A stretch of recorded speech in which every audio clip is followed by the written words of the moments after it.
பாப்பா உங்களுக்கு ஞாயிற்றுக்கிழமை என்னால் முடிஞ்சு சின்ன சின்ன கணக்கு நான் உங்களுக்கு சொல்லித்தரேன். ஓகேவா? ஏன்னா உங்களுக்குலாம் மேக்ஸ் வந்து கொஞ்சம் வீக்கா இருக்கு. என்னால முடிஞ்சதை கொஞ்சம் கொஞ்சம் சொல்லித்தரேன். ஏன்னா நான் ரொம்பலாம் படிக்கல, எனக்கு தெரிஞ்சதை நான் உங்களுக்கு சொல்லித்தரேன். ஆனாலும் மனக்கணக்குலாம் அப்பெல்லாம் நம்ம அம்மா அப்பாலாம் எங்க படிச்சிருக்காங்க, ஆனா சூப்பரா சொல்லுவாங்க. ஆனா அவங்கள்ட்ட எல்லாம் கொடுத்து பாரு, ஒரு 1 லட்சம் ரூபாய் கொடுத்து 4ஆ பிரிச்சு 5ஆ கொடுத்து பாரு, வைப்பாங்க. ஆத்தாட்ட கொடுத்து பாரு, 1 ரூபாய் இருந்தாலும் 50 காசு எங்கடின்னு கேட்க உடனே அதெல்லாம் கரெக்டா கணக்கு போடும் தெரியுமா? அவ்வளவு சூப்பரா கணக்கு போடுவாங்க பாப்பா அந்த காலத்துல. சரி, என்னால முடிஞ்சா ஞாயிற்றுக்கிழமை சொல்லி தரேன். ஏதோ இந்த மாதிரி மனக்கணக்கு ஏதாச்சும் சொல்லி தரேன். மனக்கணக்கு இந்த மாதிரினா அவங்களுக்கு எப்படி புரியும்? அவங்க ஷார்ட்ஸ் தான் பாக்குறாங்க. கணக்கு நான் சொல்லி தரேன். நானு அவங்க ஷார்ட்ஸ் தான் பாப்பாங்க. இவங்களோட லட்சணத்தை என்னன்னு பாருங்க, நான் வீடியோல போட்டுருக்கேன் பாருங்க எந்த அளவுக்கு கணக்கு இது பண்றாங்கன்னு. ஓகே, நான் சொல்லி தரேன். இன்னொரு கணக்கு சொல்றேன். ஓகே, இல்ல சும்மா தெரிஞ்சுக்கிங்க, என்னால தெரிஞ்சுக்கிங்க, அவ்வளவுதான். உங்களுக்கு தெரிஞ்ச மாதிரியே கேளுங்க, நான் சொல்றேன். உங்களுக்கு எப்படி புரியுமே சொல்லுங்க, நான் அது மாதிரி நான் சிம்பிளா.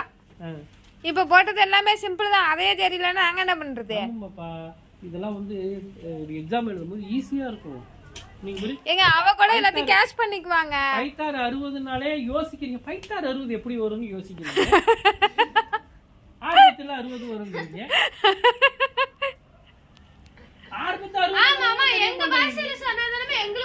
சரிடா, எப்படி உங்களுக்கு சொல்லணும்னு சொல்லுங்க. 6 10 60 ஒண்ணுதான், 10 6 60 ஒண்ணுதான். 10 60. அதான் உங்களோட இது. அதாங்க 6 10 60 ஒண்ணுதான், 10 6 ஒண்ணுதான், 60 ஒண்ணுதான். அதான் அவங்களோட இது வந்து இப்ப வேற மாதிரியா இருக்கு. நம்மளோட ட்ரெண்டிங் வேற, இவங்களோட. நம்மலாம் எப்படி படிச்சா? கூவுங்க. இல்ல இல்ல நீங்க கூவுங்க.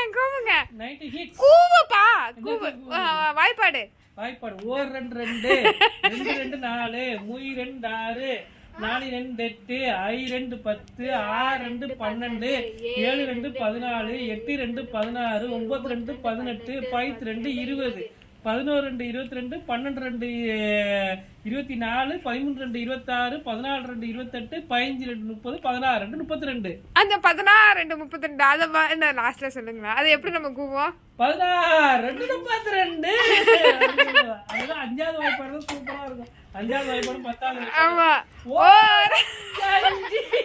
அது 5வது வாய்ப்பாடு வரவங்க ரொம்ப கொண்டாட்டமா இருக்கும். 10வது வாய்ப்பாடு வரவங்க எந்த கொண்டாட்டமா இருக்கும். 7வது வாய்ப்பாடு 9வது வாய்ப்பாடு வருது. ஐயோ வந்துட்டடா அப்படின்னு நினைச்சேன். 7வது வாய்ப்பாடு 9வது வாய்ப்பாடு அவ்வளோ. 8வது வாய்ப்பாடு 7வது வாய்ப்பாடு 9வது வாய்ப்பாடு வருது பாரு. ஏய், அடுத்த சொல்லு நீ.